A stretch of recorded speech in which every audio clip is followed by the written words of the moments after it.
বন্ধুরা আপনারা দেখতে পাচ্ছেন জিমেলে কিন্তু আমাদের একটা এই স্টোরেজ ইজ লো এখানে একটা এরকম একটা অপশান চলে এসছে। তো আমরা বেসিক্যালি এই অপশানটা আমরা ভাবি এটা কি চলে এসছে, আমরা ভাবি কি এটা কি উল্টোপাল্টা কিছু হয়ে যায়নি, তো এরকমটা ভাবি, বা আমাদের স্টোরেজ কোনো কিছু ফুল হয়ে যায়নি, তো এটা ভাবি। কিন্তু তো আজকের এই ভিডিওতে খুব সহজে এই প্রবলেমটা কীভাবে আপনারা সলভ করবেন অথবা এই প্রবলেমটা কি সেটাও আজকের এই ভিডিওতে খুব সহজে বলে দেবো।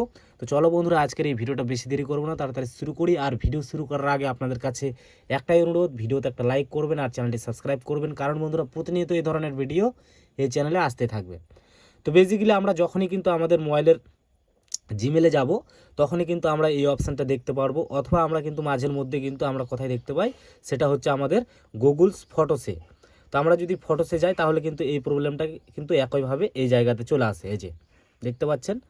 তো এই প্রবলেমটা কিন্তু অনেকের ক্ষেত্রে আপনারা বুঝতে পারছেন না যে এই প্রবলেমটা কি, কিসের জন্য এসেছে।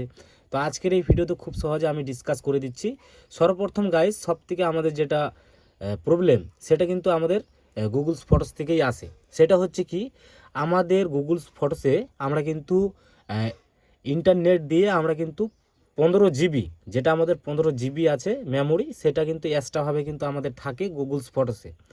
আমি যদি জিমেলে যাই তাহলে আমরা এখান থেকে দেখতে পারবো যে 15 জিবি ইউজ, তার মধ্যে কিন্তু 13 জিবি মানে আমরা ইউজ করেছি বা আপলোড করেছি। এক্ষেত্রে কিন্তু কি হয়, আমাদের জিমেল থেকে মেসেজ আসবে না, মানে ফুল হয়ে যাবে এক কথায় বলতে গেলে। আর আমাদের কিন্তু এখানে টাকা দিয়ে সেই 15 জিবি এক্সট্রা 3 মাসের জন্য কিনতে বলছে। তো এই প্রবলেমটা আপনারা কীভাবে সলভ করবেন সেটা আপনাদেরকে দেখিয়ে দিচ্ছি। এই প্রবলেমটা সলভ করার জন্য আপনারা কি এখানে দেখতে পারবেন ক্লিন আপ স্পেস, এখান থেকে যদি আপনারা ক্লিক করেন তাহলে কিন্তু আপনারা ডাইরেক্ট কিন্তু আপনারা দেখতে পারবেন যে এখানে কিন্তু এরকম অপশান আসবে, এই যে এরকম।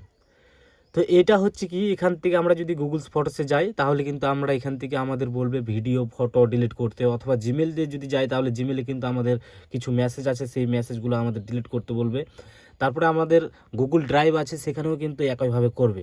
তো আমরা বেশি কিছু করব না, সিম্পলি আমরা কি করব, ডাইরেক্টলি আমরা চলে যাব আমাদের গুগলস ফটোসে।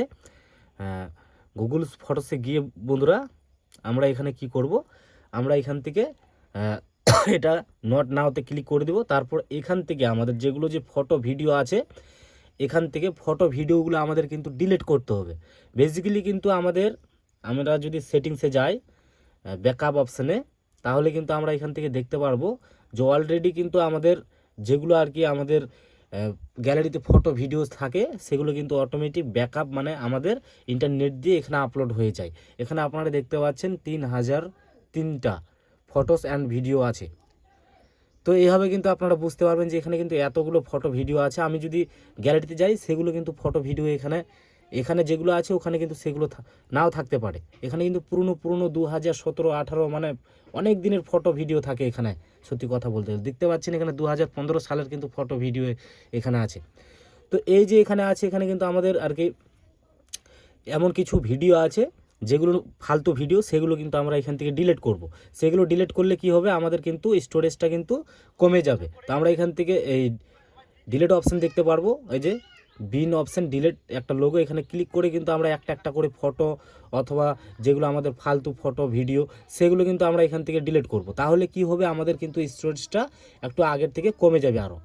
তো এইভাবে কিন্তু আপনারা ডিলিট করবেন, তাহলে কিন্তু আপনাদের এই প্রবলেমটা খুব সহজে সলভ করতে পারবেন। তো এই ছিল আজকের এই ভিডিও। যদি আপনাদের ভালো লাগে তো অবশ্যই ভিডিওতে একটা লাইক আর চ্যানেলটি সাবস্ক্রাইব করতে একেবারেই ভুলবেন না। ভালো থাকবেন, সুস্থ থাকবেন।